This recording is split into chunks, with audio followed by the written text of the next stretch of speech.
Ladies and gents, boys and girls, happy Monday, February the 6th, 2023. What is going on? Yours truly, Chris Phillips of the Spurs Up Show of the Daily Crow. I'm your host, as always. Appreciate you all tuning in.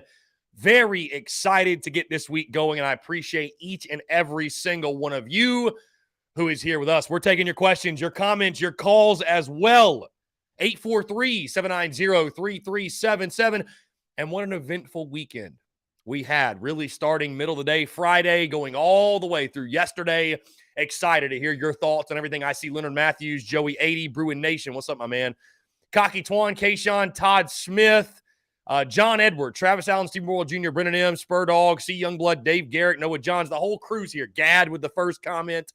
What is up? Also, those in the Big Cock Club Discord, however, the TDC Questions channel. The TDC Questions channel, be sure your questions are answered there. I see Brendan saying I'm not researching today, so I can tune in the background whilst doing instrumental analysis homework. Yay. Brendan, you live a life, my friend. I got to be honest, I'm not envious of, but hey, keep getting after it, my guy, because you're going to get paid one day for your knowledge, and I will be happy to see that day come for you. Guys, of course, as always, TDC brought to you by our friends over at Prize Picks. Go download the Prize Picks app or go to prizepicks.com, and when you do, use the promo code TSUS to receive a 100% instant deposit match up to $100. Guys, you can play anything and everything. College sports, pro sports, you name it. They have got it. And so many fans and listeners of the Spurs Up Show have made tons of money with our friends at Prize Picks, and you should as well. So again, that is our friends over at Prize Picks. Go download the Prize Picks app or go to prizepicks.com when you do use the promo code TSUS to receive a 100% instant deposit match up to $100.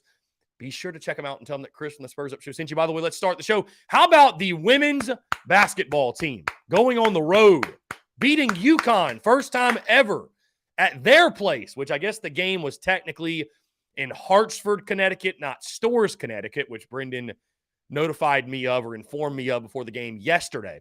However, first time the Gamecocks were beating UConn on the road in Connecticut. So huge win for Dawn Staley Company. Their 29th, I believe, straight win. They moved to 23-0, I think it is now.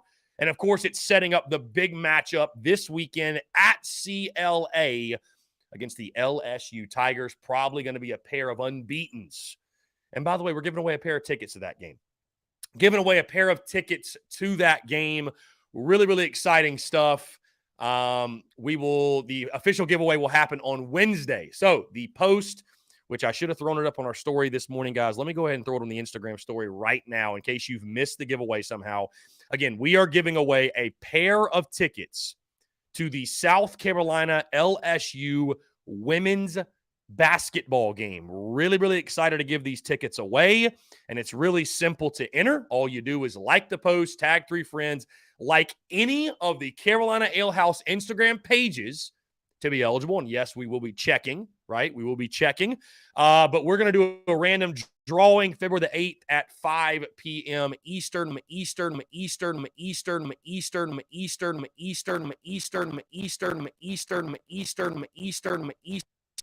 Live. Oh, what just happened?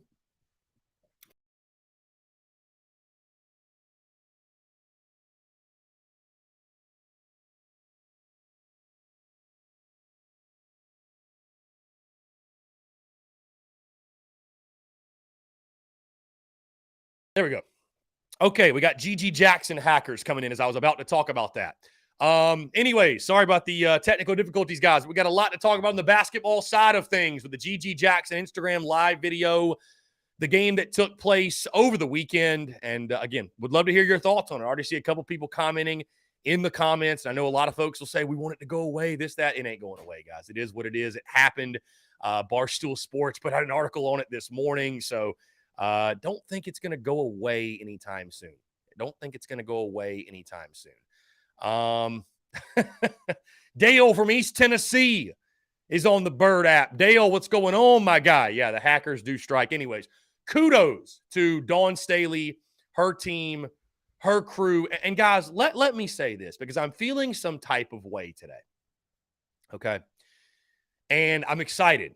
And I think everything that happens in life, good or bad, is an opportunity, right? To take the work that you do on yourself, the self-work, right?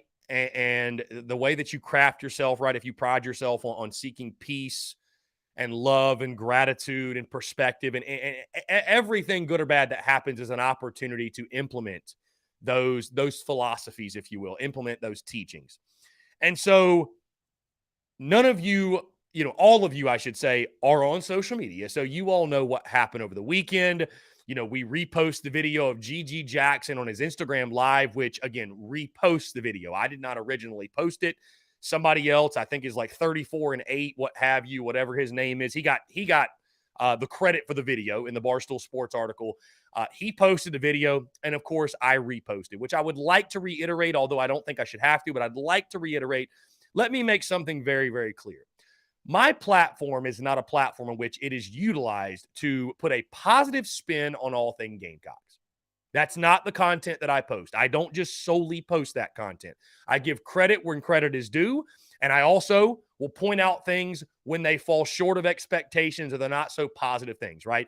Folks that I will not name them by name, but others on the internet, others on social media, you notice their content, if it's not positive, they go silent. They go ghost on you, right? My obligation, or the obligation I have to myself is to post content, excuse me, to post content that is not just positive, but that is relevant to South Carolina, that is relevant to the Gamecocks, whether it is good or not so good. Okay, so I just want to get that out there. But on a more, because I see Spurdog saying, can't believe, and I'm not really even addressing it. I'm just making the point, Spurdog. The point that I'm getting to is this. I've had a bit of a change of heart.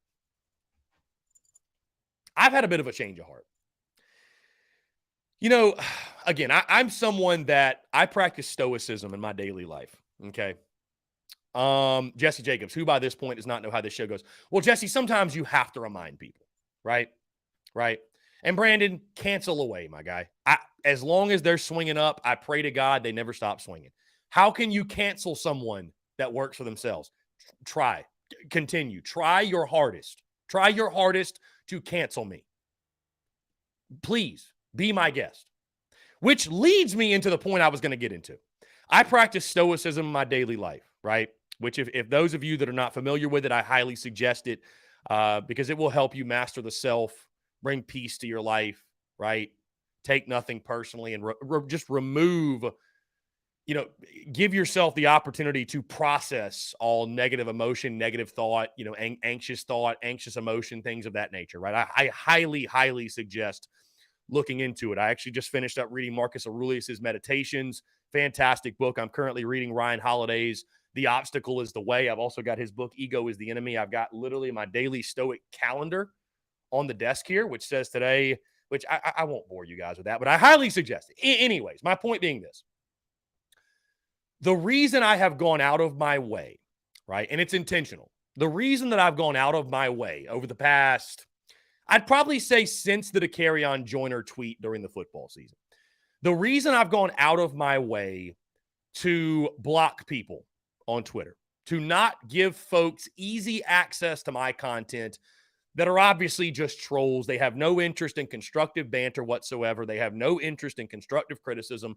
They simply exist to take their misery and project it onto us, trying to get us canceled, saying the most horrific shit you could possibly think to say about another human being. And so the beautiful thing is this. I have the power now, guys. We're big enough on Twitter. I don't need another follower. I don't need another follower to operate in business. I don't need another follower to flourish in business. So I have now the ability to control what I allow on my timeline to a degree, what I allow in our mentions. However, I think I've turned a new leaf today. I really do. Right? I think I've turned a new leaf. And I always say changing your mind is a superpower, right? And I stick by that. Being able to change your mind. Thank God we have that freedom and that ability to change our minds and to pivot. Because I was sitting here thinking this morning, because this weekend was interesting, right? This weekend was one of those where, again, I look at it as more so, I'm being presented the opportunity to implement and to exude all of the teachings that I consume in regards to stoicism and not taking things personally and not being defined by what a complete stranger says and thinks about me, and not being defined or not taking personally what someone who's never met me, never interacted with me has to say.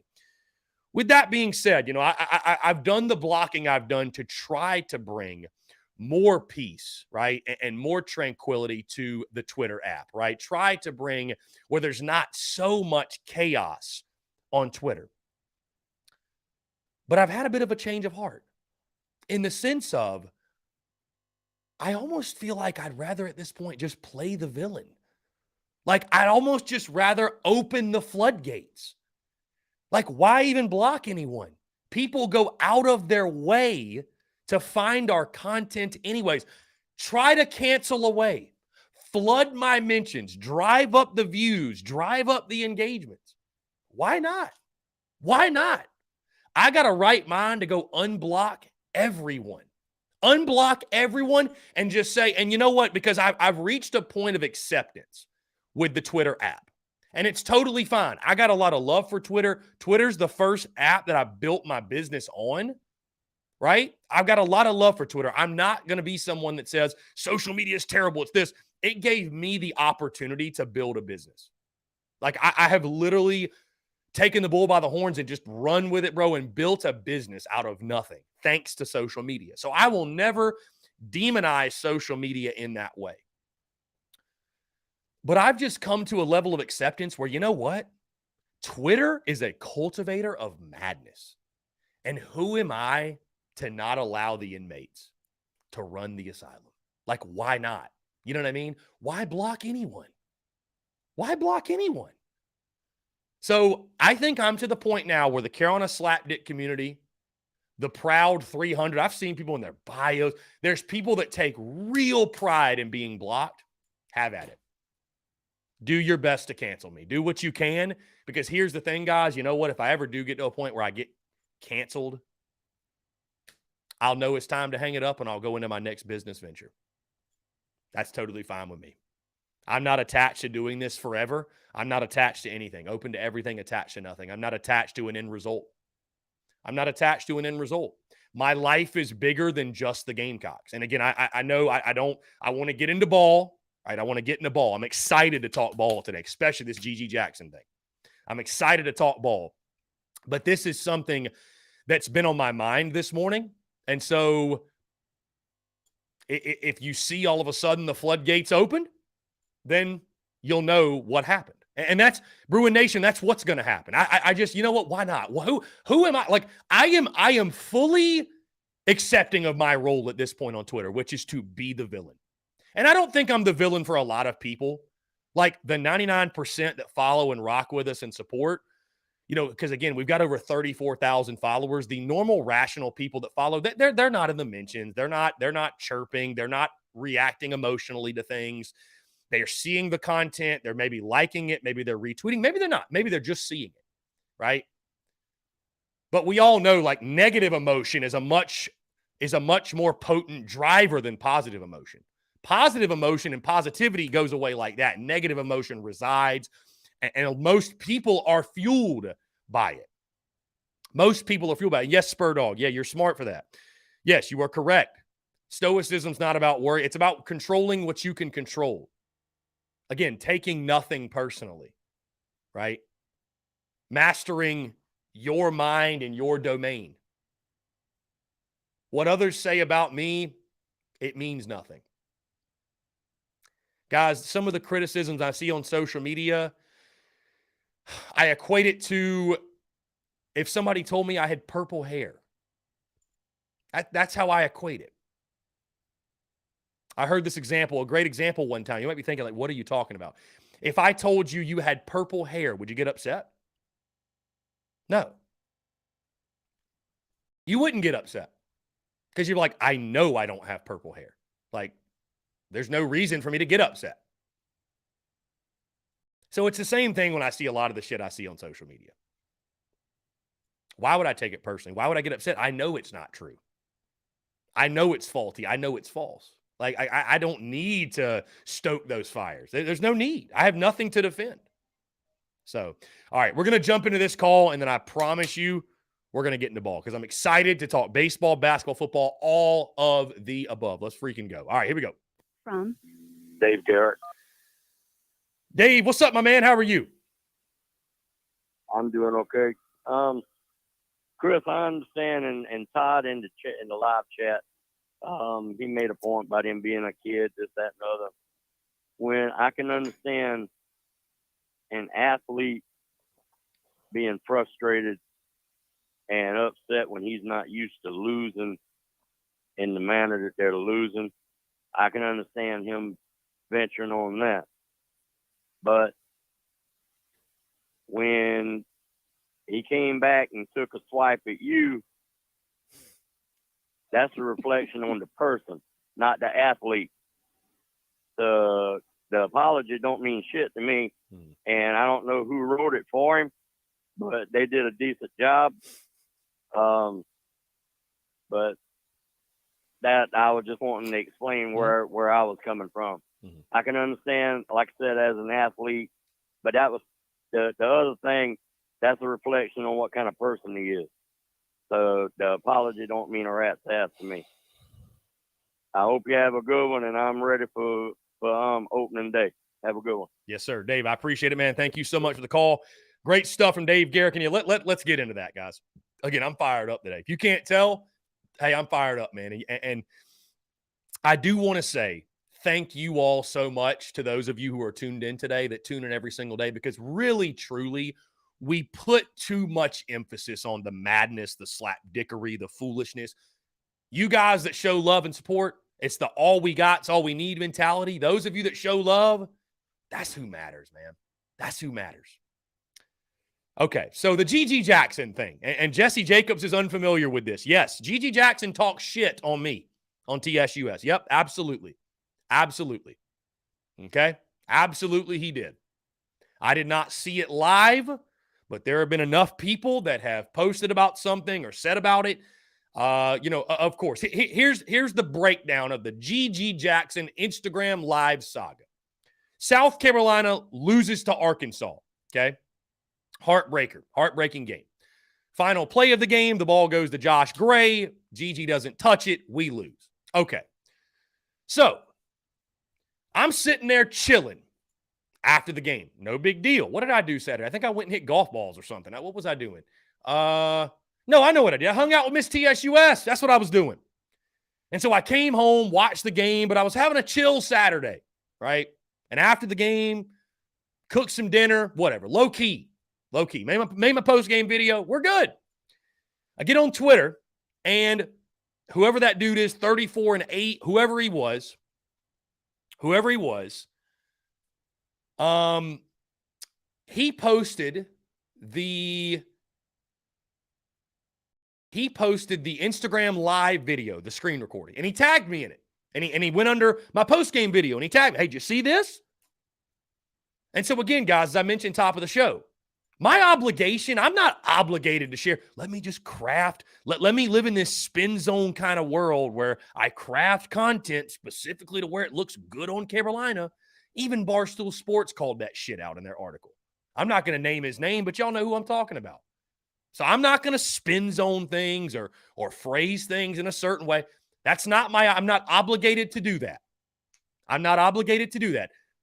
My objective and what I pride myself on, I am going to share content and give opinions, but share content relevant to the University of South Carolina and its athletics, whether it's positive or it's negative. That's why when South Carolina went 4-8 under Muschamp, when we went 2-8 or whatever in 2020, I didn't just disappear. I was right here in the trenches with you all. I'm going to be here when things are going great, and I'm going to be here when things are going shit, right? Like, no matter what.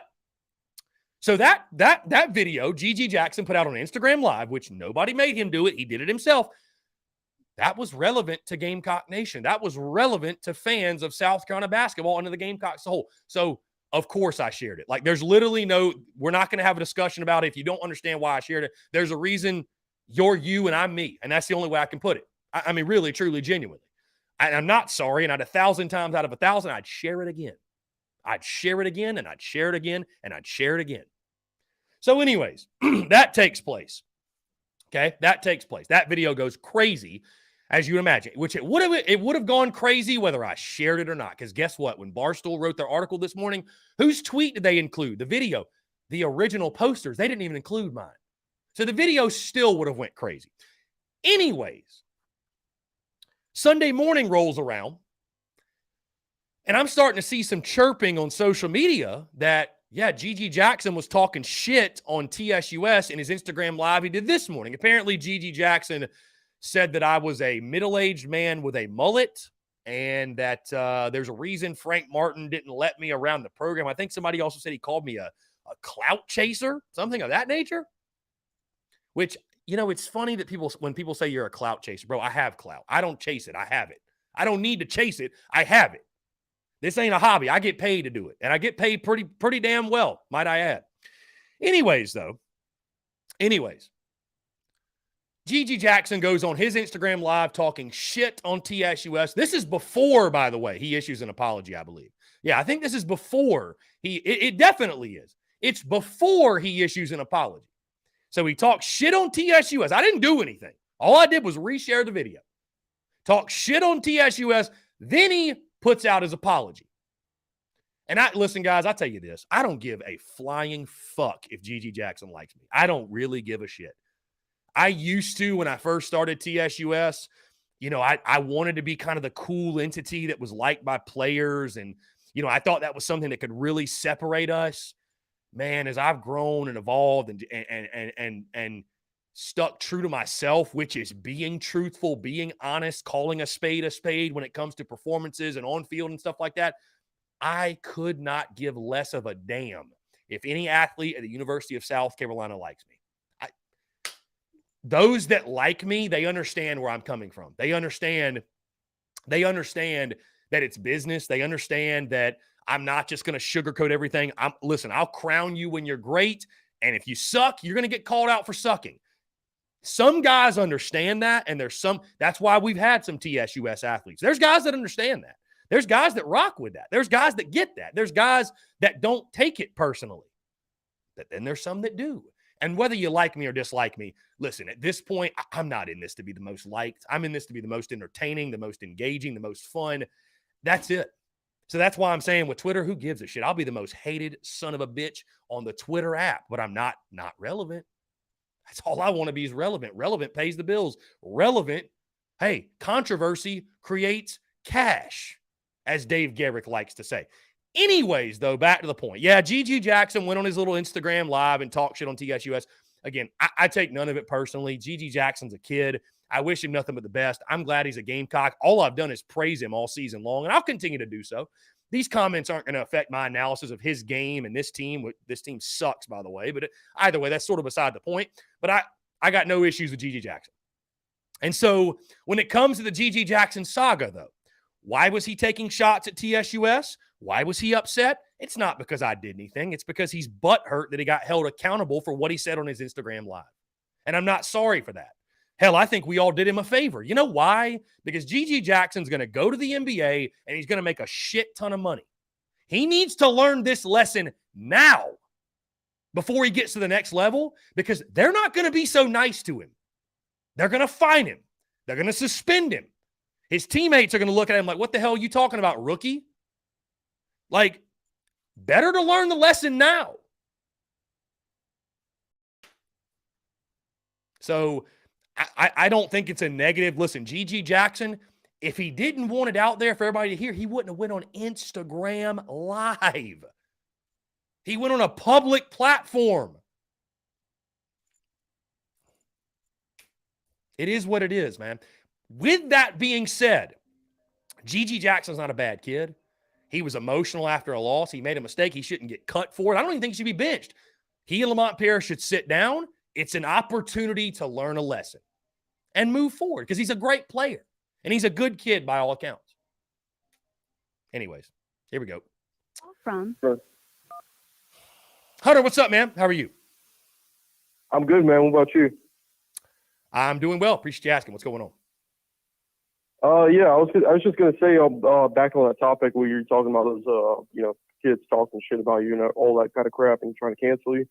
Yeah, those guys that sent you that video a while back, those are kids. Those are like freaking teenagers. Don't worry about them. They don't have the power to cancel you anyways. I mean, they're like probably 15 to 20 years old, and there's no way they don't have the power to cancel your show and all that other shit. Like they're talking about like, oh, you're a middle-aged man and all that other shit. But why don't they talk shit about JC Sherbert or whatever his name is? Like, isn't he like? No offense or anything, but isn't he like 40-something years old or something like that? I guess 32 is 1 foot in the grave, my guy. I don't know. That's news to me. So I'm in better shape now than I was when I was playing college baseball, but apparently I am 1 foot in the grave now.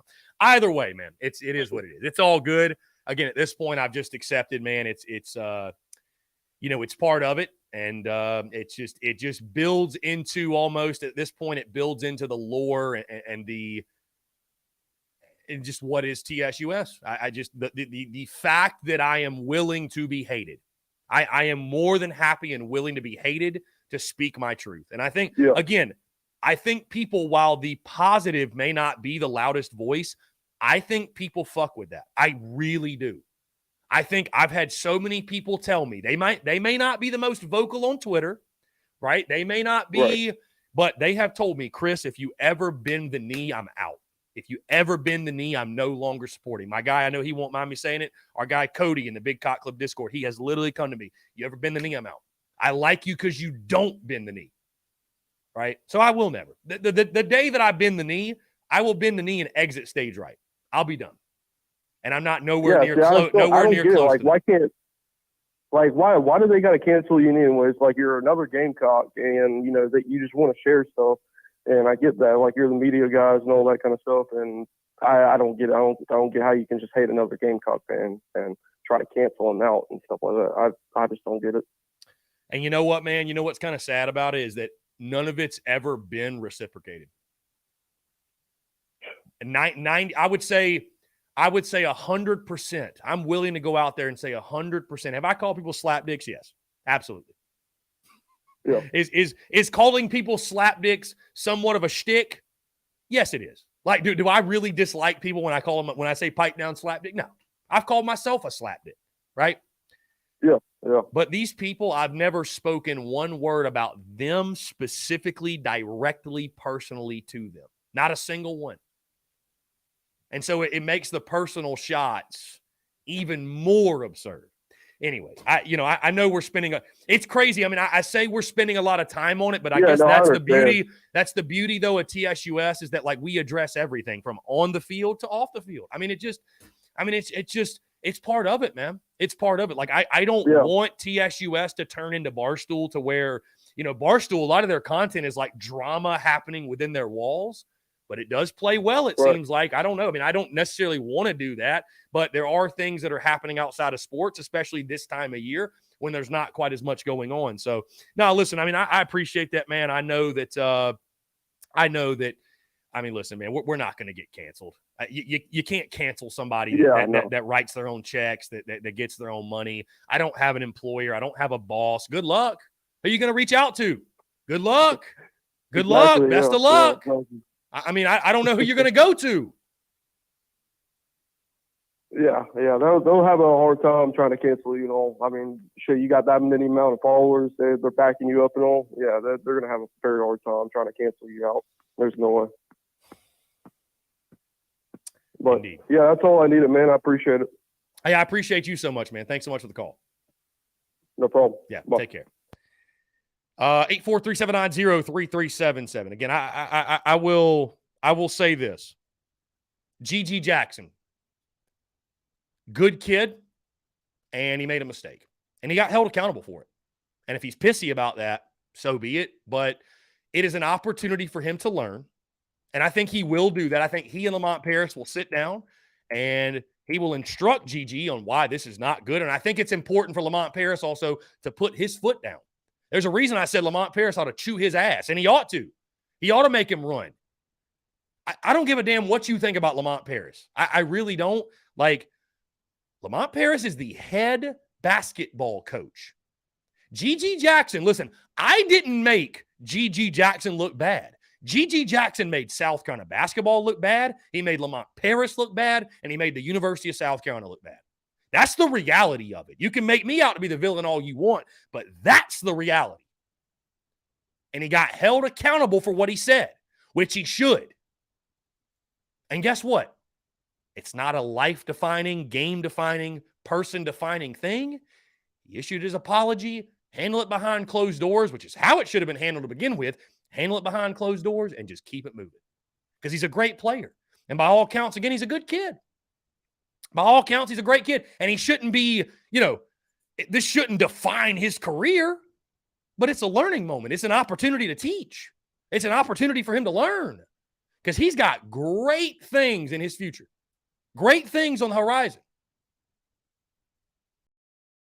And they will not be so kind about it at the next level. So it's good he learned this lesson now. People shouldn't be defined by one mistake. He should not be defined by this mistake. But it's a teaching moment. It's an opportunity to learn. And I think he will do that. Somebody said something about, let's see. Somebody said it's Frank Martin's tweet about you. What did Frank Martin say? Let's see. I have no idea. Dude, Frank Martin's got TSUS blocked, so I don't know what he's got to say. I have no idea. I have no clue. Anyways, guys, 843-790-3377. That's 843-790-3377. Let's see. And I saw Billy say something earlier. I want to acknowledge this. I think Billy and I got off on the wrong foot. Billy Thompson. So let's be honest. Sometimes you stir the pot. Examples when Nick Harbor committed and you claimed you called it when an hour before you were saying you were being sarcastic. Well, Billy, let's address that then. I was being sarcastic. I don't know if you were tuned into the live show that day, but I was being sarcastic. Like, I'll tell you this, Billy. Did I think South Carolina had a really good shot to land Nick Harbor? Yes. By all accounts, from everything I had heard, I thought they had if I thought they had zero chance, I wouldn't have said that. I wouldn't have made that clip if I thought it was 0%. I thought we had a good shot. But did I know anything specifically 110% that, I knew beyond a shadow of a doubt that Nick Harbor was going to Carolina? No. Do I claim to seriously be like, I'm the number one insider? No. That's not my lane. I'm not an insider guy. I'm not a purse sources guy. I'm an opinion guy. I'm an entertainment guy. That's what I do, right? I don't scour for the inside scoop. I don't run a site in which you pay for a message board to get inside information. And I tell people that join the Big Cock Club, I run upon information just because of what I do and the platform we've built, but that's not what I pride myself on. That's not what I pride myself on, right? But so, Billy, that whole saga, right? More so people were crediting me, Billy, for calling it, right? Then I was like proclaiming myself that I called it. I didn't go, I called it. Again, if you go back and watch the show, but Billy, that was a bit of an experiment. That minute-long clip or that 30-second clip was an experiment. Because people that reacted crazy to that, people that acted irrationally, it just further proves that people on social media, they don't actually want to know full context. Because if they did, they'd go seek out full context. They'd go to the show and be like, okay, well, that was in that context. That's what he was saying. They'd rather react the way they do. Just call it for what it is. The end consumer needs to shoulder some responsibility. But again, people have already made me out to be the villain anyways. Why not play into it? Why not? Why not, Billy? Why not? That video got like 20,000 views. Why not? Screw it. So, to your point, do I stir the pot? I am not a shock jock. I am not someone that creates opinions for the sake of madness on social media, but I know what plays and what doesn't. Put it that way. Anyways, guys, I see Big Wash is getting frustrated or getting Billy says after you committed, you tweeted that you called it. That's what I'm saying. Did I say that? I don't know. Anyways, I like to have fun with it sometimes, Billy, because it entertains me how upset people get. Genuinely, Billy. Billy, if you want to know the honest truth, is that me 99% of the time? No. But there are moments where I'm like, it's just wild how upset some people get. It really is. So, you know what? Am I guilty of every now and then poking the bear a little bit, stoking the fire? I mean, you know what, man? It's the nature of the beast. It is what it is. So I'm not perfect. I'm not going to claim to be perfect. I'm not, you know.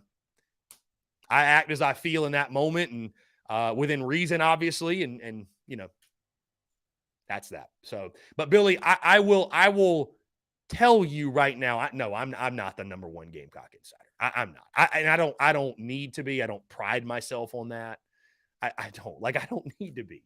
You know, again, that's not even my lane.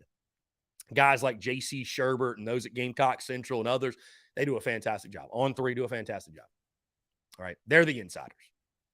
I make light of kind of jokes about the insider, per sources, all that whole world, if you will. So, anyways. Yes, Big Wash. I understand. They understand. I understand, Big Wash. What do y'all want to talk about? Change the subject. Let's go.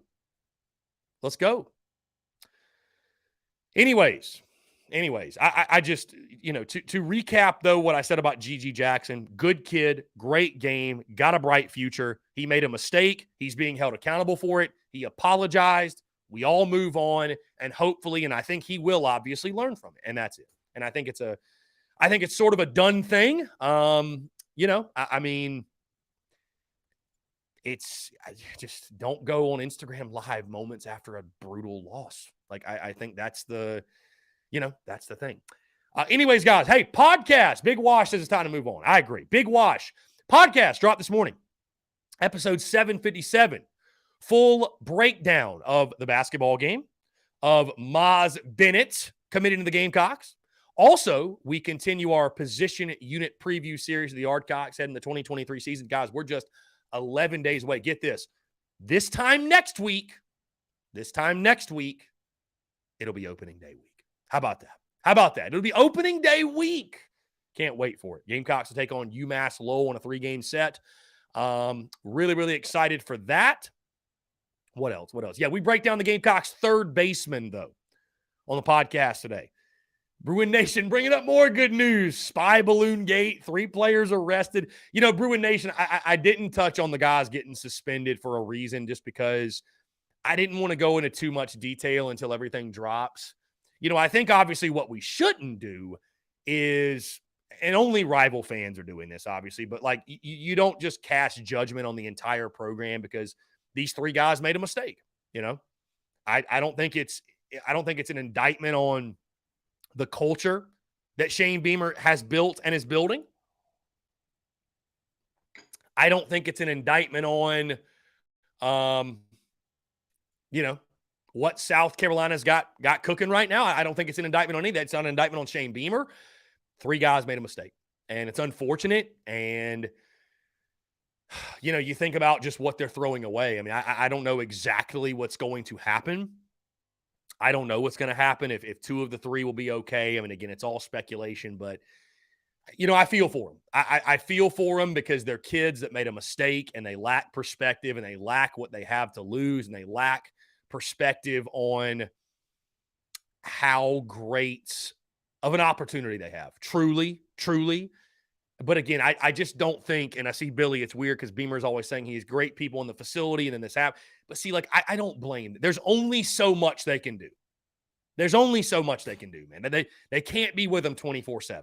You know, they can't hold their hand. At some point, these guys have to make their own decisions. And hey, here's the thing. Going into year 3, it's the first time anything like this has ever happened with Shane Beamer and his team. So it's unfortunate. It is what it is. It's you know, guys make mistakes. So let's see. Andrew Murphy, who hits leadoff for opening day? I'm hearing Carson Hornung might be your leadoff guy. That's the word on the street. He says, also, who do you think will be the Andy Peters type guy out of the pen who surprises a lot of people? I think Ricky Williams has a chance to be a big-time guy for you out of the bullpen. You know, I think that maybe Eli Jersenbeck on the weekends. I know he's going to be a midweek starter, but I think on the weekends could come out of the pen for you. I think Nick Proctor, the Cal transfer, right? Ricky Williams is a Clem Sucks transfer. Nick Proctor, the Cal transfer. I think he's going to pitch a lot for you. Might even be your closer. Matthew Becker is going to continue to come out of the pen for you. Jackson Phipps out the pen. James Hicks could be a pen guy, obviously, because there's only 4 starting spots right now. Where does Eli Jones fall? They've still got to figure out that number 3 starting spot. So, I know I just gave you a lot of names, Andrew, but it's because we don't really know right now. I would say Ricky Williams, though, is going to be a big-time pen guy. I do. I think that Ricky Williams will be a big-time pen guy. Absolutely. So, anyways, guys, 843-790-3377. That's 843-790-3377. Lynn Turner says we shouldn't jump to judgment on the 3 guys. So, yeah, I mean, let's wait and see what happens, if you will. Let's wait and see what happens. It's just an unfortunate situation. It's an unfortunate situation. David Witt says this guy conducting this show is, if that's what you want to call it, needs to learn how to speak like an adult. Foul language does build ratings or maybe saying does not build ratings or make you look big and bad. It makes you look like an idiot or a child. Thank you, David Witt, so much for the feedback. I genuinely appreciate it. Coach Ford says, is Gigi a starter, much less a star at UNC, Kansas, Duke, Gonzaga? I do not see him being a standout on otherwise pedestrian roster. So basically, Coach Ford, you're saying Gigi Jackson's not as good as advertised. I mean, dude, I think when you look, Coach Ford, at the talent, the team around him, and the numbers he's still putting up, I think, Coach Ford, that I think Gigi's pretty good. I mean, it's hard to say, is he living up to the hype, if you will? But, I don't know, man. I think Gigi Jackson is, I think he's pretty good. I mean, his numbers sure do look good. I don't know how he do. I mean, here's the thing, Coach Ford. How would he do on a team that has better supporting cast? He might do even better. So, Coach Ford says he was not the go-to guy in the crunch time. Facts. Well, I'll say this, Coach Ford. I think we all agree that Josh Gray shouldn't have been the go-to guy in crunch time. So, yeah, the spy balloon getting shot down in Myrtle Beach. What a time. What a weird like story, or what a weird thing that happened. Just weird, man. Just absolutely crazy. Absolutely crazy.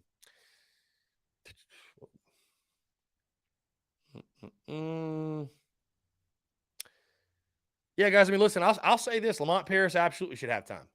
Lamont Paris should have time to build this basketball team. It's year 1. I just saw a comment. I mean, I think that it should go without saying, but unfortunately for some people, it doesn't. I think he should absolutely have time to build out his roster. He absolutely should. Absolutely should. So,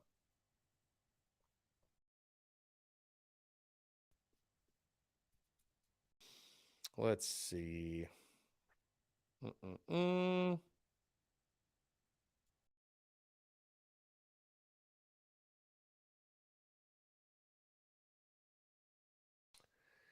Again, guys, 843-790-3377. That is 843-790-3377. Truly appreciate y'all tuning in. Thank y'all so much for the continued love and support. We're running a poll right now, by the way, on our Twitter page. How will the Yardcocks fare this season? Regionals, Super Regionals, College World Series, or National Champions? Right now, leading the vote, 36.9% say Regionals, 36% say Super Regionals, 15.1% say National Champions, and 12% say College World Series. So, there you go. Also, guys, let me say thank you to you all for, again, the continued love and support. We set a record in January for podcast downloads, our biggest January ever, 46,863 downloads throughout the month of January. And that's also, by the way, that's also scaling back from our Monday, Wednesday, Friday schedule to Monday, Thursday. So, man, thank y'all so much for the continued love and support. Those that tune in to the show every single day, whether it be TDC, the podcast version of TDC, the actual podcast itself. Cannot say thank y'all enough. Bruin Nation said, any news on this new NIL deal about to drop? What NIL deal, my guy? What NIL deal? Bryce, what's up, man? Spur your enthusiasm. What a legend. Yeah, check him out on Instagram. Spur your enthusiasm. Let's see. Madison, thank you so much. Yeah, again, I appreciate y'all. Appreciate y'all for tuning into the show day after day after day. We have a blast. Guys, that being said, hey, we've hit 12:45. Let's jump into our first break of the day. On the other side, I want to continue to hear from you more of your questions, your comments, your calls, and more. You're tuned in to the Daily Crow.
All right, guys, we're back. Taking your questions, comments, calls. 843-790-3377. That is 843-790-3377.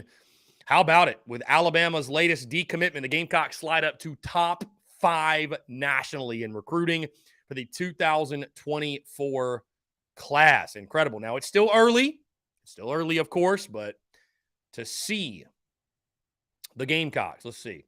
Let's go to 2024. This will be a great screenshot to throw out. 2024 team rankings. Look at that. Look at that. I mean, it's beautiful, dude. It's beautiful.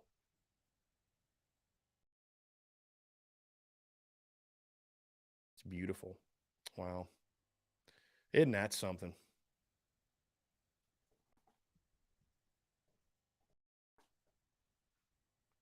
Just tweeted out the screenshot. Gamecocks sit in the top 5 in recruiting. Gamecocks sit in the top 5 in recruiting. Unreal. Absolutely incredible. Can you throw it up on the screen? Yeah, we can. Yeah. Y'all want to see it? Yeah, here we go. Let's see. Here we go. Can y'all see it? Oh, here we go. Yeah, now you can see it. So there you go. South Carolina is fifth in the country right now in the 2024 recruiting class. Of course, Georgia number 1, as you see, but apparently Bama just had a decommitment. They slid down to 9th, but the Gamecocks are 5th. I mean, again, it's still really, really early. I mean, most schools, as you see, have around 5, 6, 7. There's old Clem sucks at 13th. Have 5, 6, 7 commits. Tennessee's got 3. You know, a lot of schools just have 3. So long way to go. And in the SEC, South Carolina sits 3rd. So again, there's a long, long way to go. Long way to go. But feels good to see it. Feels good to see it. I mean, my goodness. Just the fact that we're there right now, right? That we have the caliber of player committed to put us there at any point is a really, really, really cool thing. Austin Gregory says we're the highest rated class of the number of recruits that we have. Yeah. I mean, you're 5 for 5 right on 4 stars. So really, really cool stuff. You love to see that. Yeah. So exciting times in Columbia, South Carolina. Again, guys, phone lines are open. 843-790-3377. That is 843-790-3377. Would love to hear from you all here on this Monday. An exciting week. An exciting week, no doubt. An exciting week, no doubt. Very, very pumped for everything going on. Gamecocks basketball return to action tomorrow night. Men's team, I should say. They will return to action tomorrow night, taking on the Missouri Tigers, a 9 o'clock Tuesday night tip-off. Why so late? I don't know. Either way, though, Gavin, do you know of any 5 stars on our radar for the class of 24? Right now, I'm trying to think. I don't think so. I don't know. I have not done a lot of digging. I'll be totally honest with you, Gavin. I haven't done a whole lot of my research on the 24 class or what have you. So just be totally transparent with you. Let's see. Yeah, I mean, I think Bryce, the 24 class, the 23 class, the way it finished up and where you finished ranked 16th, right? I think still 7th in the SEC. That was a solid class. I definitely think 24 has the opportunity to be even better than that. I really do. I really do. So I really, really do. Dude, we just own the DMV at this point. South Carolina owns the DMV at this point.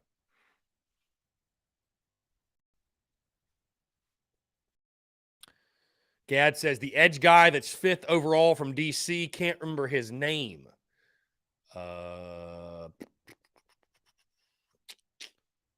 Let's see.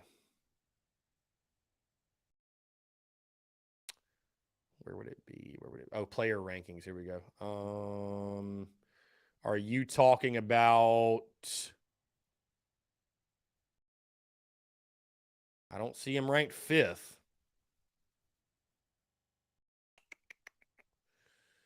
I don't know, my guy. I don't see. Let's see if I can sort by position.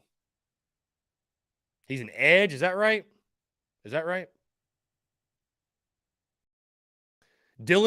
No, well, he's a 4-star. Dylan Stewart. Does Desmond Umeozulu have a brother? There's no way this isn't his brother, right? Or cousin or something.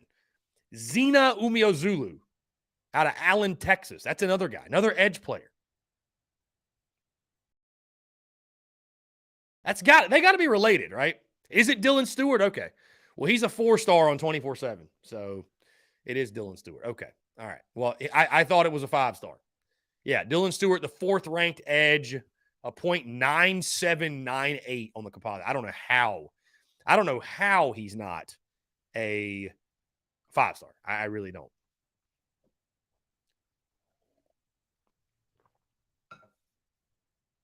Number 1 ranked player in his area, 4th-ranked edge, 35th ranked, nationally ranked player. So, yeah, the recruiting momentum continues. Guys, really excited, by the way,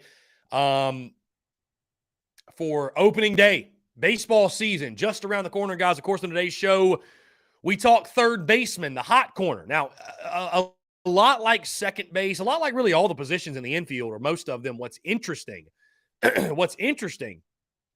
is when you look at key losses for third base, you didn't lose anybody, right? Kevin Madden's back.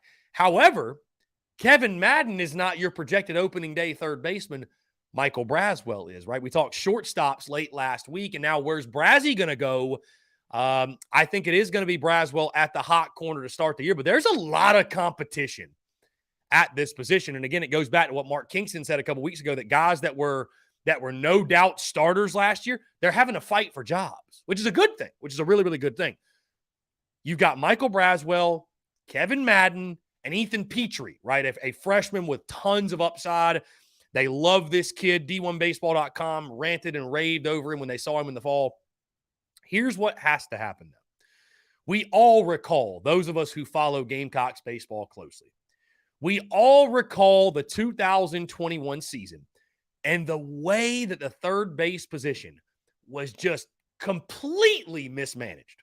You had Brennan Malone, you had Jeff Heinrich, and you had Michael, whatever his name was. I forget his last name. Either way, you had a trio of third basemen. And South Carolina, Mark Kingston, they were never able to settle on a guy. They kept shuffling guys in and out. Hey, let's see if he can get hot. Nope, had a bad weekend. Let's see if he can get hot. Nope, had a bad midweek. Let's see if he can get hot. Nope, he had a bad weekend. And it was just this revolving door at third base. And what happened? All 3 of them transferred.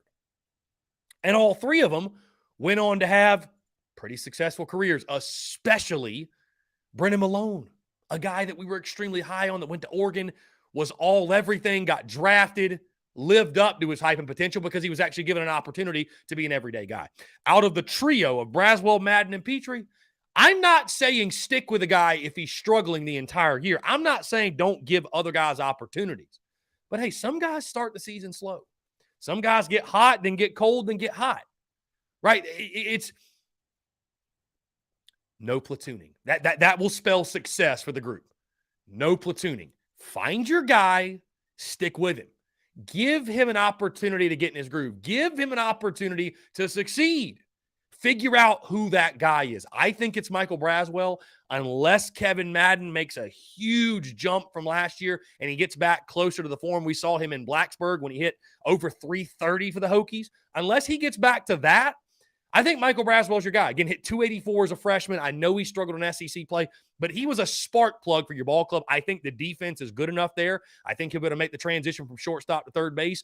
And again, Mark Kingston's talked about guys that are going from freshman to sophomore campaigns that are going to make big jumps. I think Michael Braswell could also be one of those guys. I think he could be a 280 hitter yet again, 290 hitter, 300 hitter, what have you. And, I think he can improve in SEC play as well. Got to cut down the strikeouts, but I think Michael Braswell, I think he will be your opening day third baseman, and I think most likely will be your third baseman throughout the season. So I just want to see Mark Kingston and his coaching staff find your guy and stick with him. At least give him an opportunity to be successful before you pull the plug out from under him, right? Before you pull the rug out from under him and you're left shuffling third baseman and nobody gets into a groove. So you got capable guys at third base. Again, there's a reason I graded it a B+. I think you've got fantastic depth. I think Ethan Petrie's a guy. I mean, listen, out of the freshmen, Petrie and Tippett, it's going to be hard to keep them 2 freshmen out the lineup. It's going to be very, very difficult. So you've got some good depth. You've got quality depth. But I just think you need to find that guy, man, because you saw it in 2021. It was a mess. I mean, it was just a flat-out mess. It was a flat-out mess, the way they shuffled guys in and out. Leonard, I appreciate you tuning in. Lance, what's up, my guy? What's up, Killer? What's up, Killer? What's going on? What's going on? Leonard said baseball over under 30 wins. My God, my friend. We better be over 30. My goodness, we better be over 30. Let's jump to the phone lines here. Call from Robbie Davis, Zaxby's Hall of Famer. to accept. Robbie Davis, what's up, my friend? How are you? I'm doing pretty good, as usual. Just sitting here eating my lunch. How are you doing? Man, I'm doing fantastic, my friend. I appreciate you asking. What's going on? I got three things, and then I'll get out of here. Okay. One, I think the men played good against Arkansas.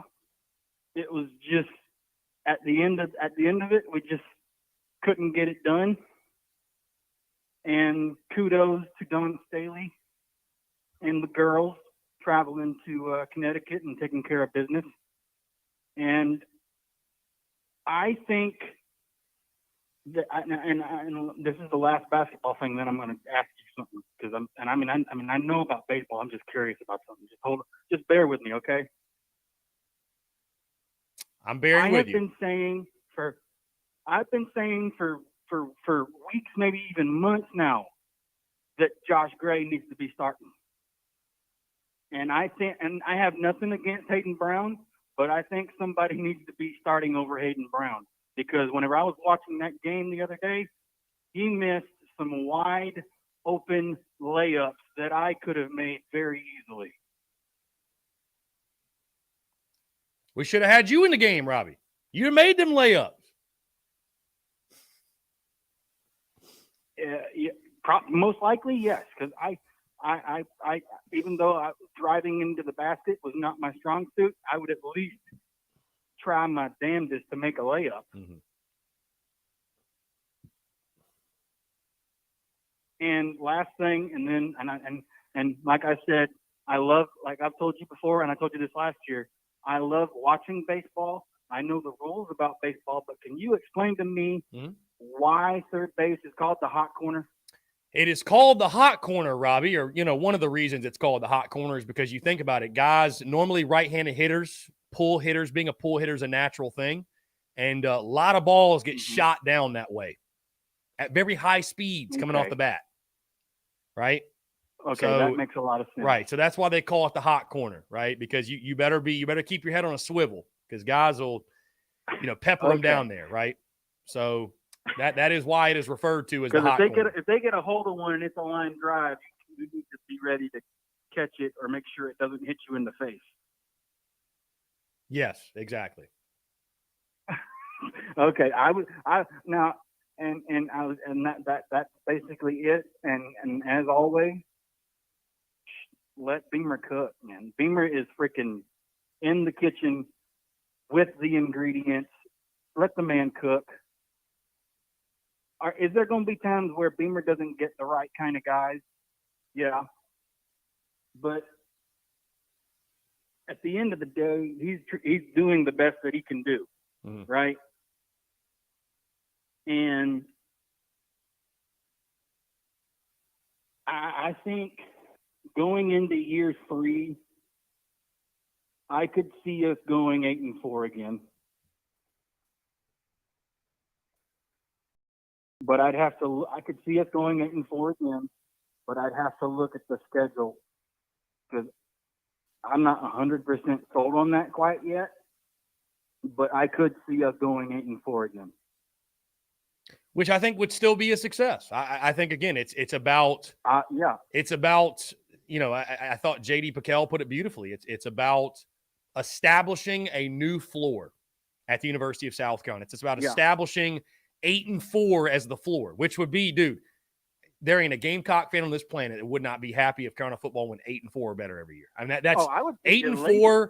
8-4 is fun football. It is. You are winning at a significant enough clip where you're having a lot of fun. Now, If you're Georgia, 8-4 doesn't feel that way.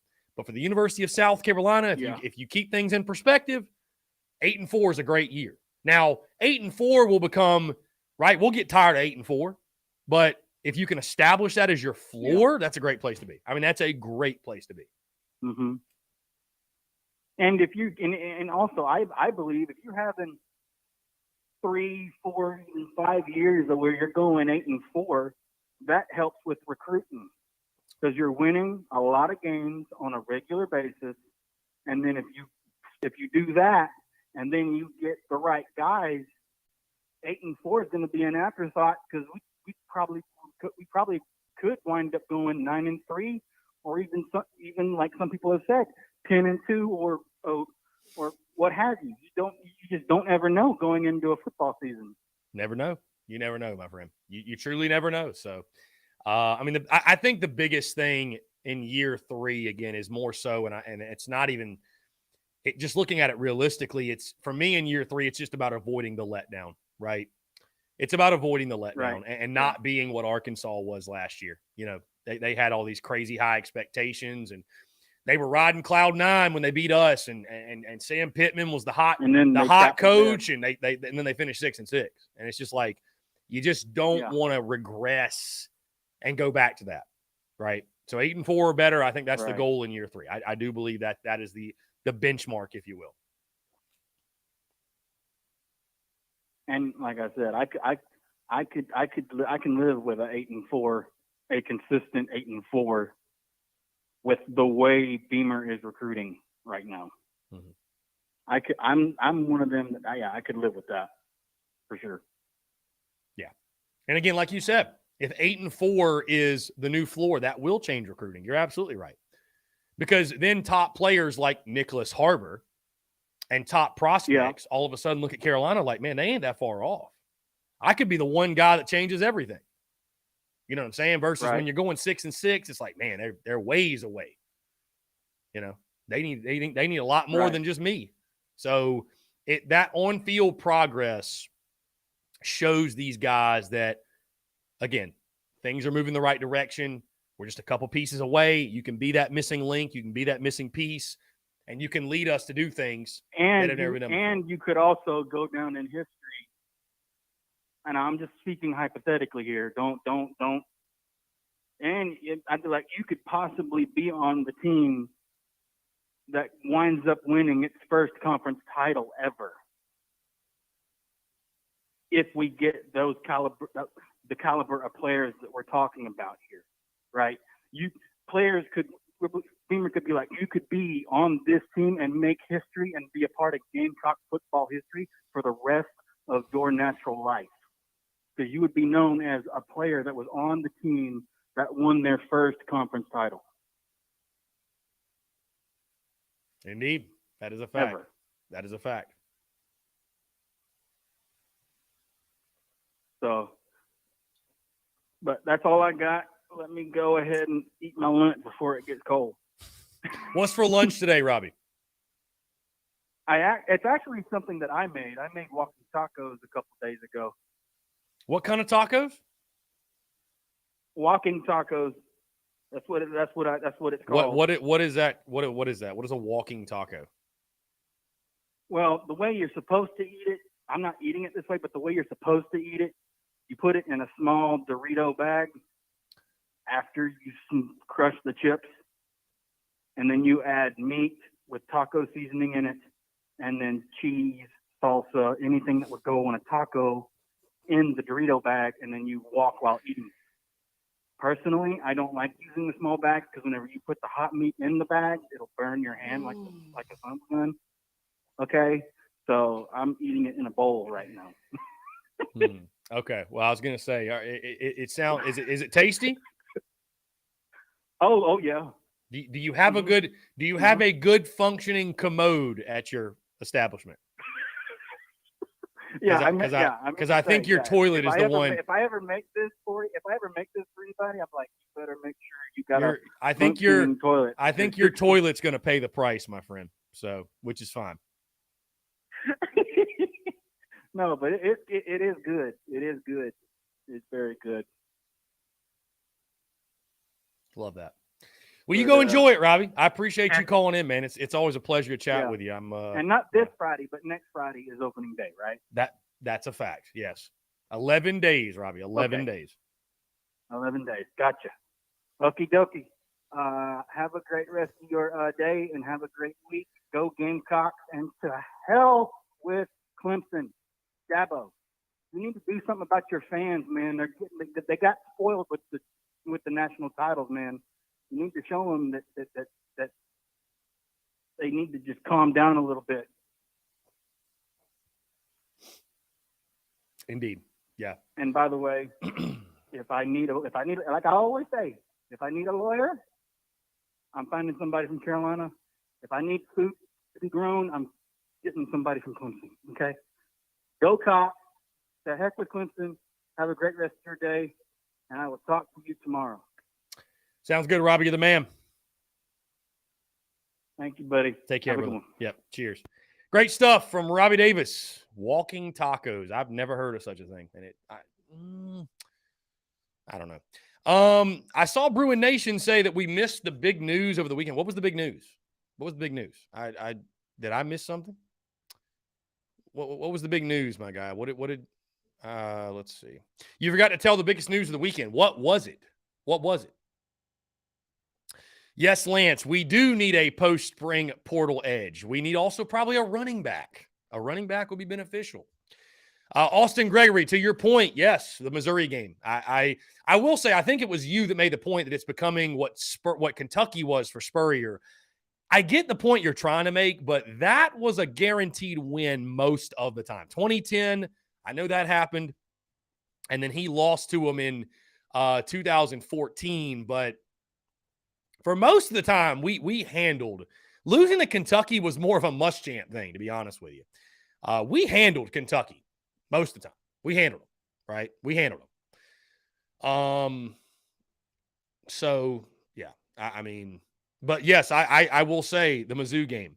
I mean, there's a reason I labeled it the biggest game of the year last year. I mean, if South Carolina's going to go from 8-4 to 10-2, they got to beat Missouri. I mean, it's just flat out they got to beat Missouri. They got to beat Missouri. So Bryce Gardner says, Mario, we got RB1. Well, I would like another running back, Bryce, just for depth, for competition. You know, I like what Mario Anderson brings from Newberry, but I don't think it'd hurt to bring a guy in that, you know, has done it at this level. I don't think that would hurt. That's all I'm saying. I don't think that would hurt. So, anyways, guys, we're going to jump into another break. On the other side, I want to continue to hear from you, more your questions, your comments, your calls, and more. You're tuned in to the Daily Crow.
All right, guys, we're back. Taking your questions, comments, calls. 843-790-3377. That is 843-790-3377.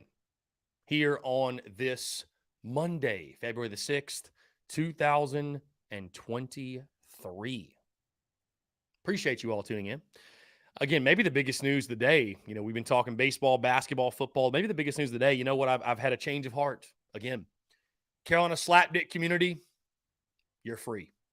I realize now that my frustrations with the Bird app were that I was seeking peace in a place that is nothing short of a cultivator for madness.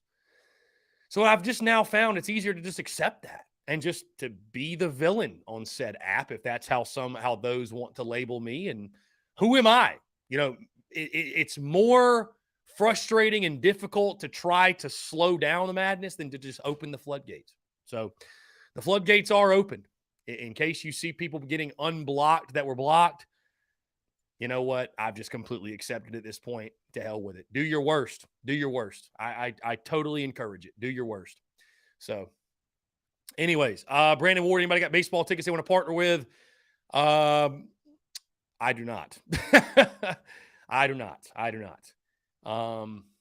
Yeah. Opening day next week, though. I will. I don't know when I'll go down. I don't know when I'll go down for a game. I don't know yet.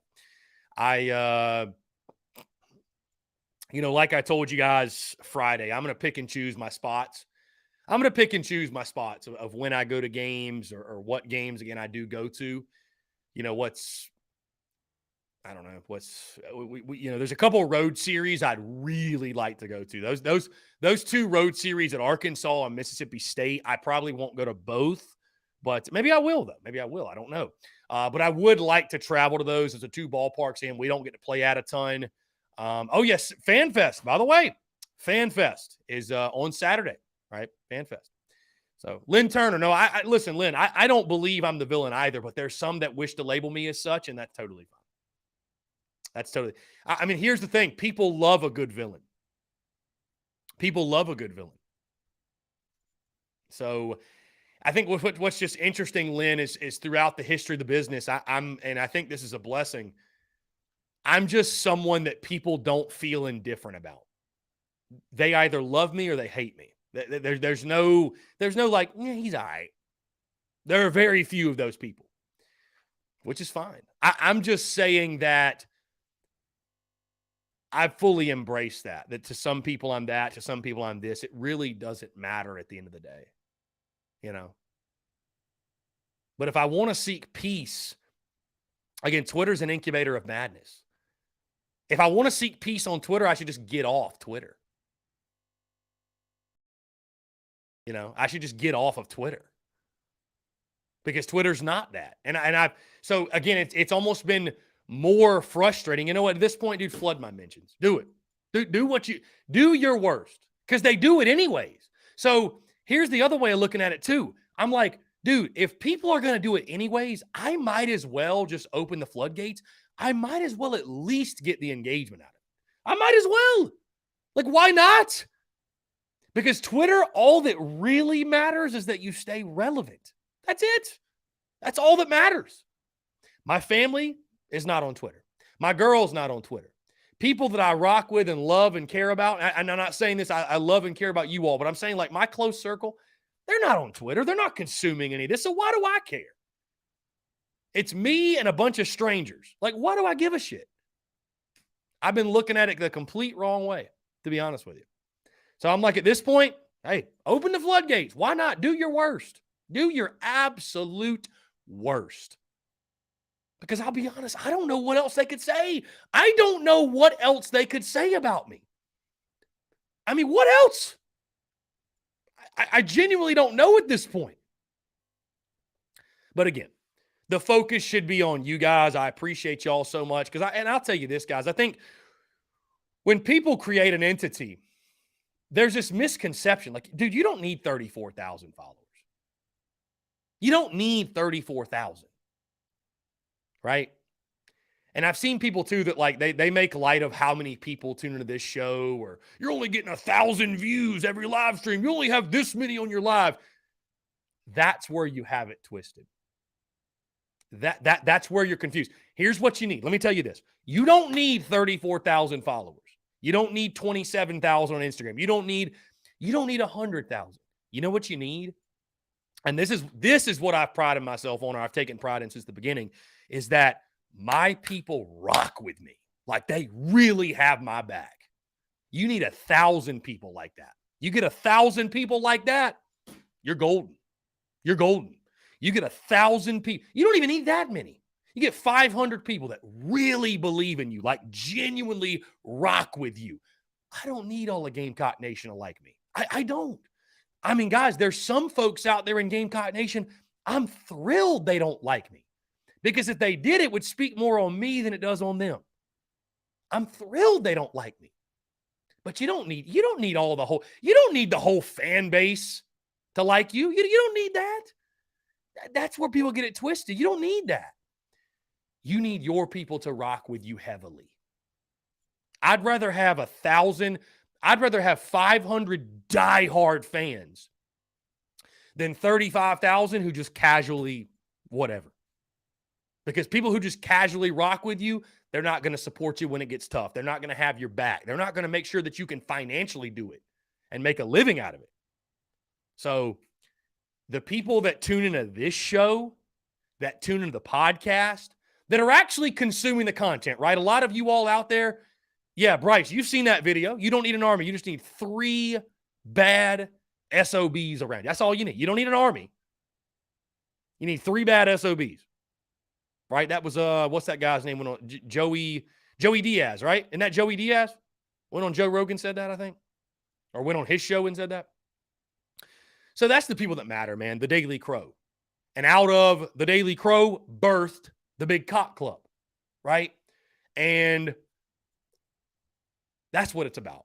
So it's about the Daily Crow, the people that actually matter, those that tune in, those that show love, those that show support, those that buy merchandise.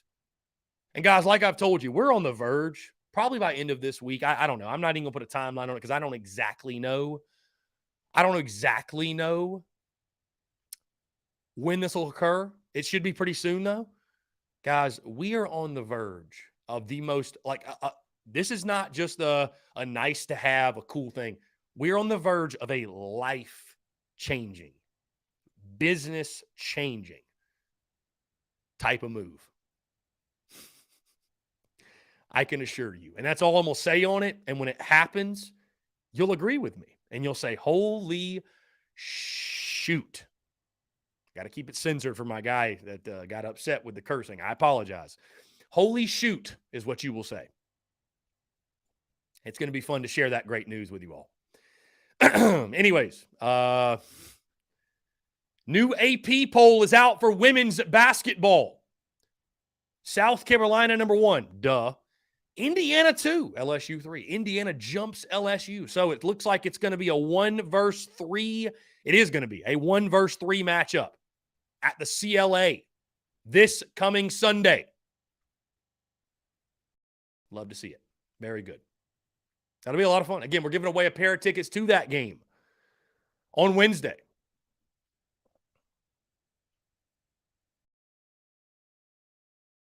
Very excited to do so. So hold on. Are these... So only 2 SEC teams are ranked, and it's number 1 South Carolina and number 3 LSU. Love that. Love that. Absolutely love that. Yeah, we're giving away a pair, Austin. Now, granted, they're general admission, but I mean, like you're saying, the tickets are insane, and I'm giving away a free pair of tickets. So it's on Instagram. We just reposted it to our story. You guys are more than welcome to check it out. And, yeah. 1 versus 3. Going to be a huge game. By the way, somebody was asking about FanFest. Yes, baseball is having FanFest this Saturday.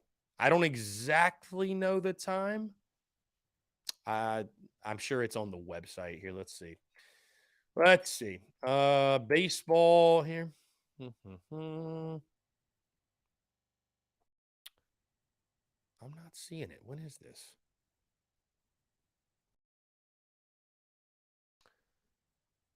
Let's see. Anyways, it's this Saturday, I think like 1:30 or something like that. Don't hold me to that time, but they're going to do Fan Fest and scrimmage and all that good stuff. So 1:30. Okay, John Edward, 1:30. Thank you, sir. Thank you, sir. Austin Gregory says LSU's been playing very questionable lately. I increasingly feel better about our chances as they confuse playing close games leading up to a matchup. I mean, of course, I'm picking South Carolina. Who wouldn't pick South Carolina? Again, as we talked about with Robbie, at this point, you're just trying to make a point if you're picking against the Gamecocks. Hold on one second.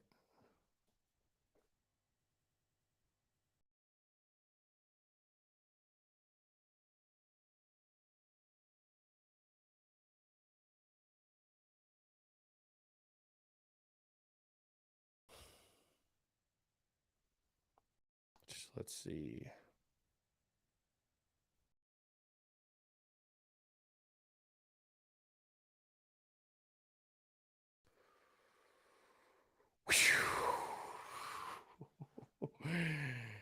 Woo!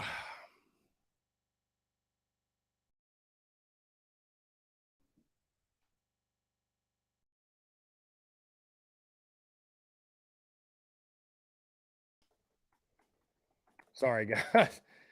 This has to do with the big news that'll be coming sometime this week. I don't know if my voice or my face says it, but yeah. So, anyways, all right, let's lock back in. Here we go. Yeah, gates open at 1. Get out there. Ole Miss should be ranked. Probably Tennessee. Yeah, Tennessee's 9-1 in the conference. They're not ranked, but they have 8 losses. So, Ole Miss 8-3. They have 5 losses. Whatever. Nobody's beating us, so who gives a damn? Like, nobody's beating us, so who really cares? Yeah.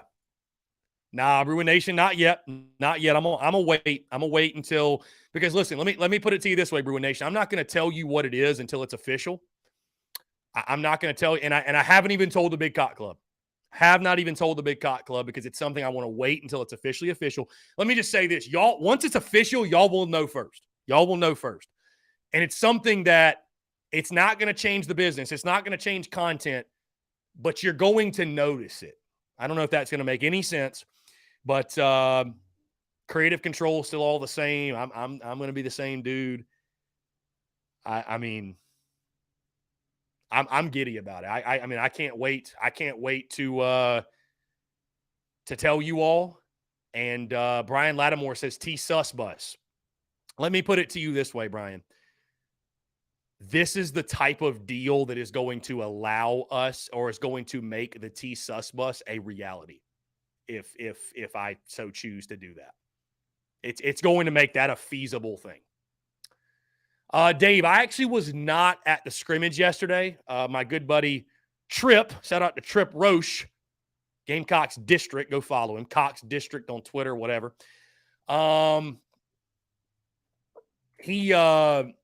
He sent me that video over. So he was there. I was not there. I will say, though, my good friend Skyland Davis, I don't know if he was there or not, but he told me apparently that Eli Jones and, so I guess they're both Eli. Eli Jones and Eli Jersenbeck are battling for the Sunday spot. Jack Mahoney is the 4th guy right now. So sounds like Hornung's going to lead off. And apparently Jersenbeck has been really, really good. I mean, for him to be competing to win the job, he's been filthy. So.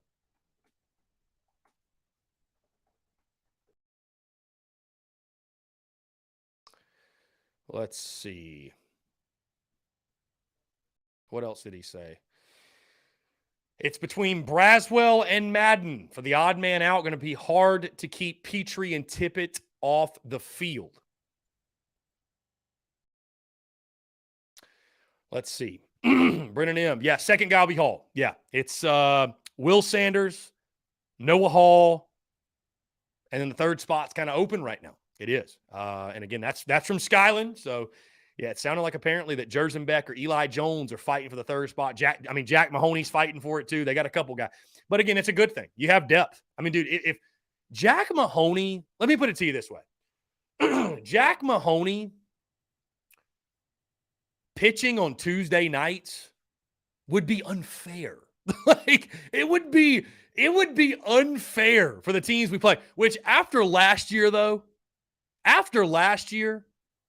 and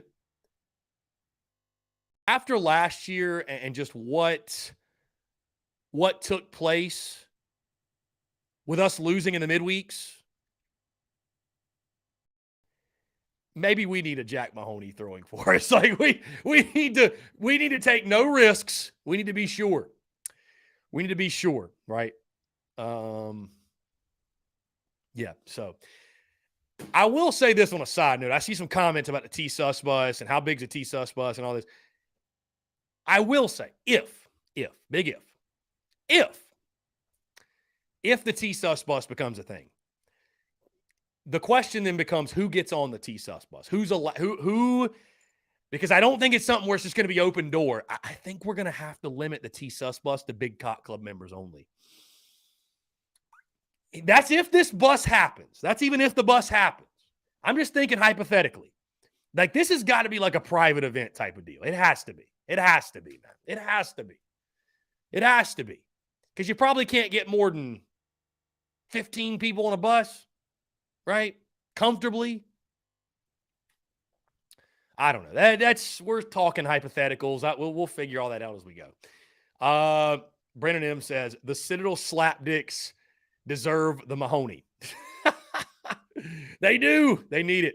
And that's the funny thing is that the Citadel slapdicks are truly the OG slapdicks. That was the birth of slapdick. Austin Gregory, I just posted a link if you want to join the Big Cock Club. I mean, the big selling point of the Big Cock Club is the Discord. And I will say this, we are extremely active in the Discord. And you can ask if the Big Cock Club, my Big Cock Club guys want to comment, they can attest. I post a lot of stuff in the Discord that I do not throw out there publicly. Like, I'm talking about conversations I have with certain Gamecock personalities, coaches, what have you. There's a lot of, I'm not sitting here saying it's an insider thing, per sources thing, but we do post a lot. Chase Floyd, shut your damn mouth. You know better. Chase Floyd knows better. This is like the one thing. This thing I'm not telling you is the one thing that I have not told the Discord, but we have a good time, man. We have a good time in the Discord. It's a blast. So, again, I will tell you all this. I don't, contrary to the Nicholas Harbor video, I don't claim to be the number one insider. I don't claim to have all the scoop. But anytime I do get scoop or anytime I'm hearing something, that's where it goes. That's where it goes, right? So I do my best to keep the Big Cock Club informed on just what's going on. Because, again, of course, there's a lot of things that happen or a lot of things that I hear that I'm not going to go to social media, whether it's something that we don't know if it's 100% true yet or if it's something that just doesn't really play on social media yet. You know what I'm saying? Like, there's just some things that, yeah. So, yeah. Anyways.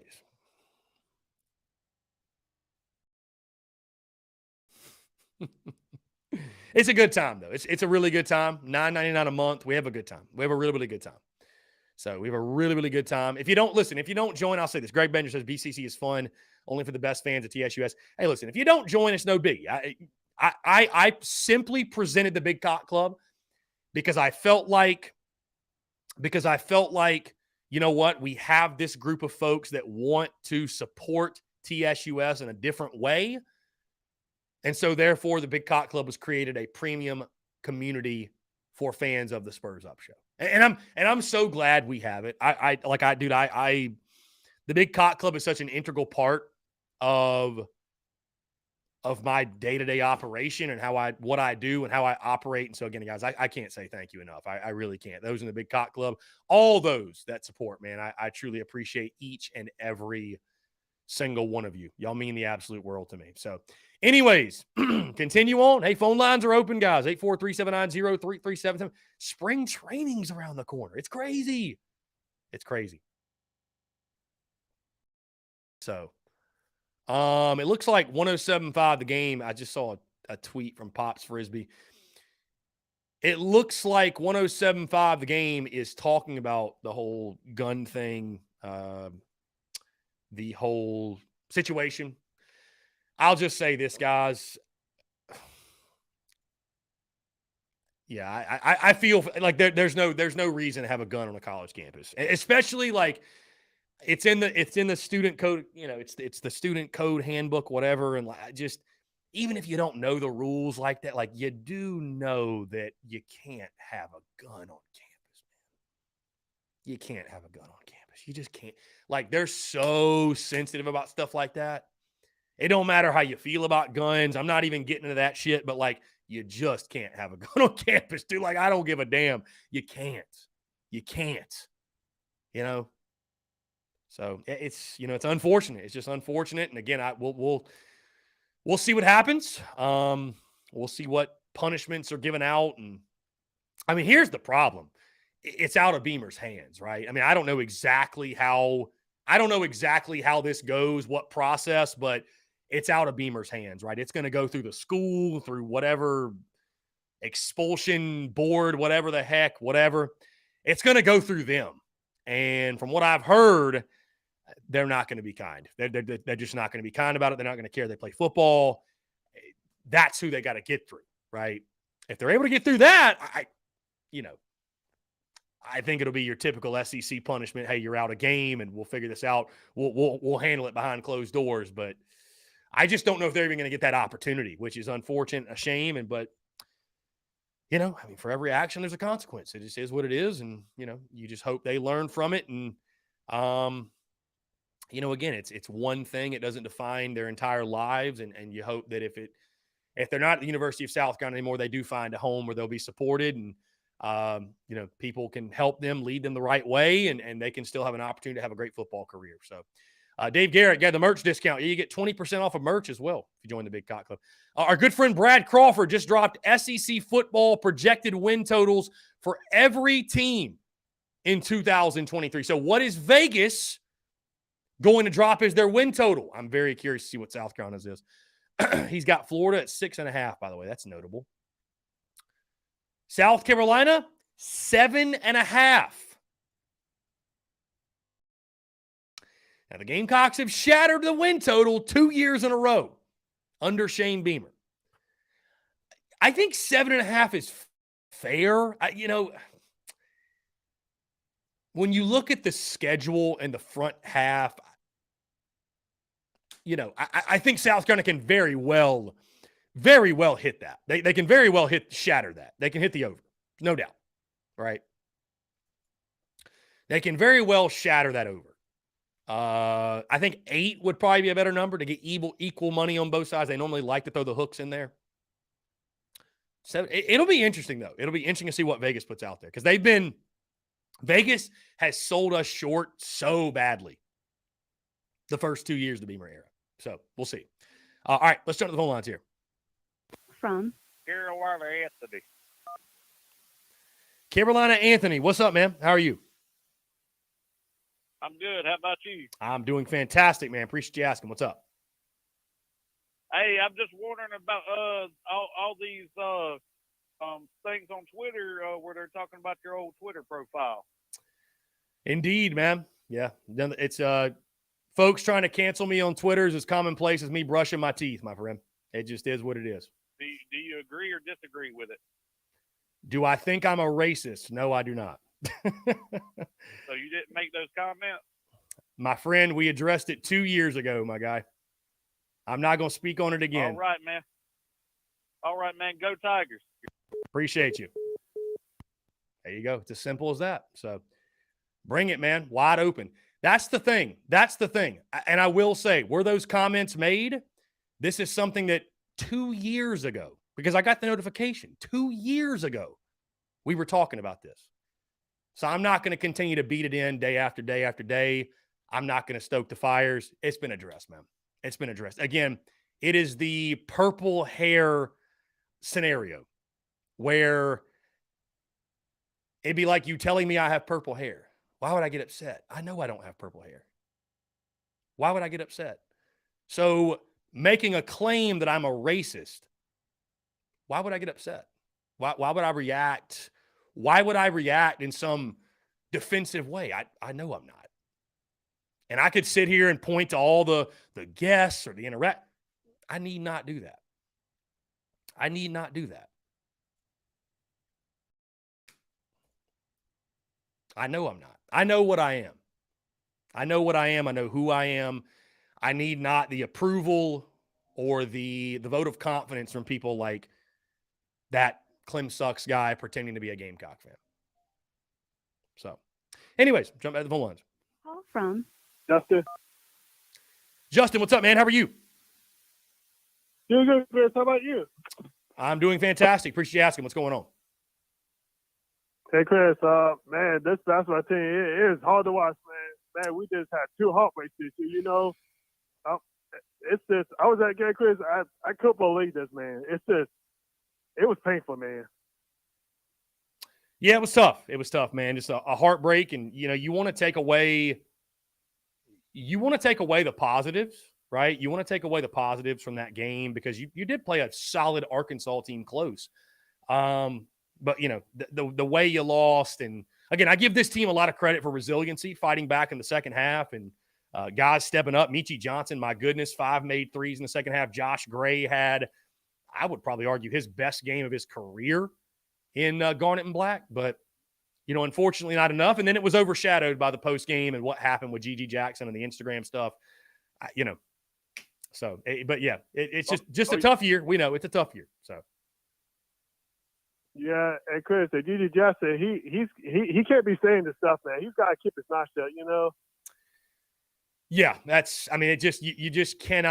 you just cannot go to Instagram Live and vent your frustrations in that manner. Yeah, that's because whether you like it or not, you're GG Jackson. You're in the public spotlight. You have a platform. You know what I mean? You have people are paying very close attention to what you're saying and what you're doing. So it can't happen. It's got to be handled in-house. Oh yeah, and Chris, you can't be handled. Listen, I know we all want to win, but hey, when it's clutch time, yeah, I know we want to win the game, but it keep me frustrated, Chris. But listen, I get it. You want the ball, right, Chris? Yeah, of course, I understand why GG wants it. Absolutely. Oh yeah. And Chris, but sometimes they'll go our way, and sometimes you gotta give somebody else the ball, right, Chris? Yeah, I don't think it was the plan to give it to Josh Gray in the final possession, but again, it's a learning experience. He will learn from it. I bet you he don't go live on Instagram after a game again. I'd be willing to bet you that.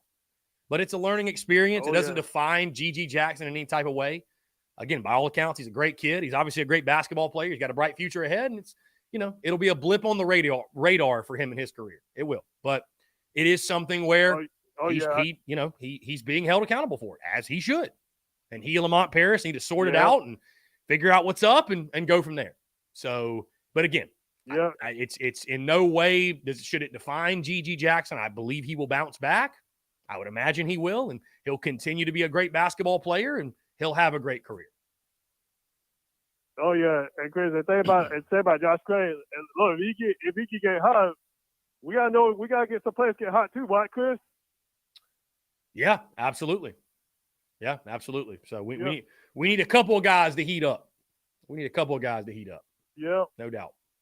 Yeah, and Chris, look, and Chris, the good news is I saw as Eagles last Saturday.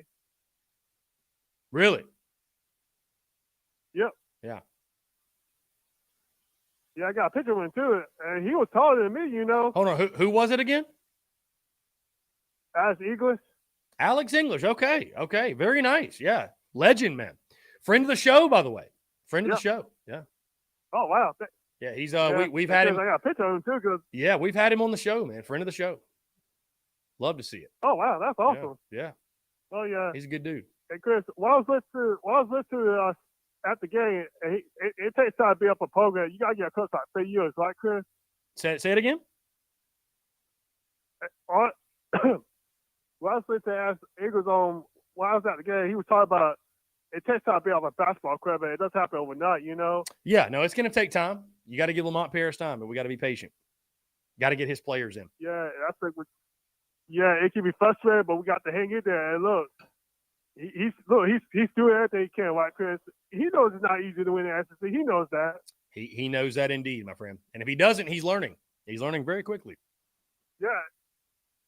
Yep. And Chris, what's the time to build up the relationship in South Carolina? Okay. Has he lost something in South Carolina by now, right, Chris? Yes. Yeah. Okay. I got used to this thing right now, so let me go out there with Cook next season. We got to go get some big time players, right, Chris? Yes. We got to. We got to. Yep. Well, Chris, that's all I say, man. Hey, Justin, you're the man. I appreciate you, brother. Have a great day. You too. Take care. Yes, sir. Appreciate you.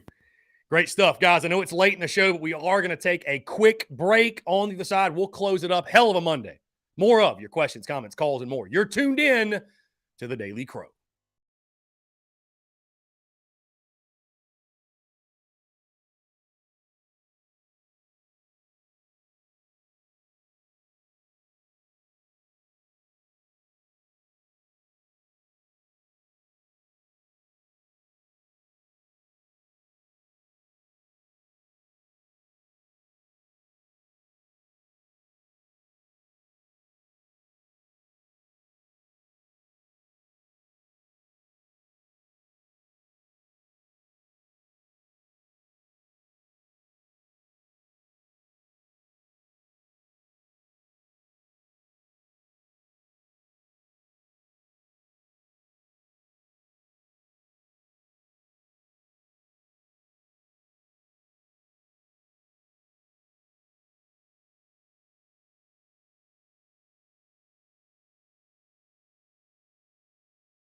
All right, guys, we're back taking your questions, your comments, your calls as well. 843-790-3377.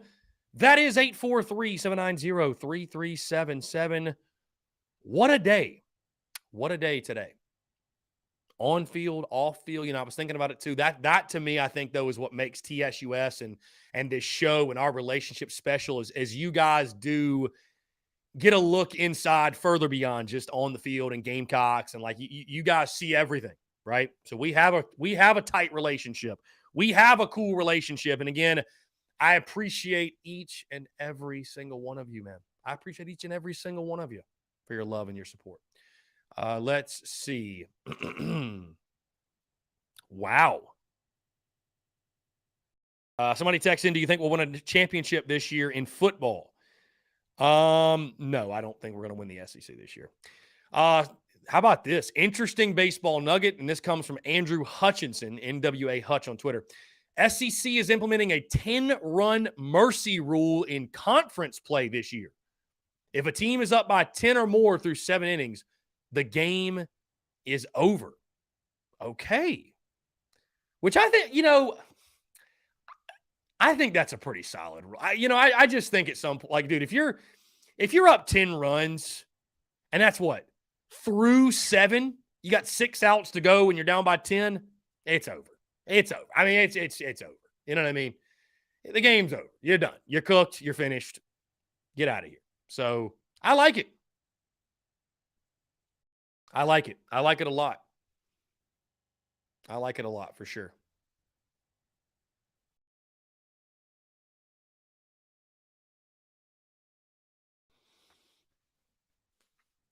Yeah. Bryce Gardner says we don't need to win the SEC to make it to the playoffs. Well, it's not going to be expanded, Bryce, to 12 teams. Not this year, right? So I don't think so, right? 2024 is when that's happening. So Bryce Gardner says we will win a championship this year in football. Okay. Hey, from your lips to God's ears, my friend. We got to beat UNC first. We got to beat UNC first.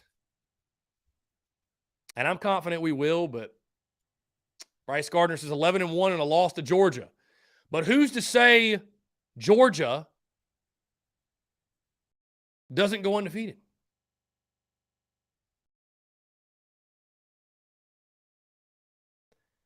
Rob Brown went on record and said that G.G. Jackson, his frustration post-game on Instagram Live was more than warranted, and that he's not mad. It's a learning opportunity for a young player with a lot of pressure. Well, I'll say this. It is a learning opportunity, no doubt. But to say that it's more than warranted and in some way to excuse the behavior of going on to Instagram Live and putting your coach on blast, miss me with that shit, bro. Miss me with that. Completely miss me with that. Again, nobody's saying that G.G. Jackson should be written off forever and he should be defined by this mistake, but he shouldn't have done it. Flat out. It was a mistake. There was a reason it's being labeled as a mistake, right? He shouldn't have done that. That's not how you handle a frustrating loss. That's not how you handle it. That's just not how you handle it. So anyways, though, he'll learn from it. And we'll see tomorrow night. You got to bounce back quick at Mizzou. 9:00 tip-off. Gamecocks will take on the Missouri Tigers at their place. A late tip for whatever reason. Hunter Kelly, Nick Carver will bring it home for us. I hope so. Bruin Nation, anybody thought about this? Gigi may be a cancer in the locker room. Shh, Bruin, I don't want them to try to cancel you too. All right, guys, hey, we've hit 2 o'clock. That's going to do it for me. Appreciate y'all. Thank y'all so much. Again, stay tuned to all the content, of course, content bleeding out the eyeballs. Podcast hitting you as normal this week, Monday, Thursday. TDC all week long. We'll have special guests joining us as well. Hey, I'm on Mark Ryan today, by the way, at 4:40. Be sure to check us out. And outside of that, guys, check out the podcast that dropped this morning. Appreciate you all tuning in. Thank y'all so much. Have a great rest of your Monday. And we will talk to you all tomorrow.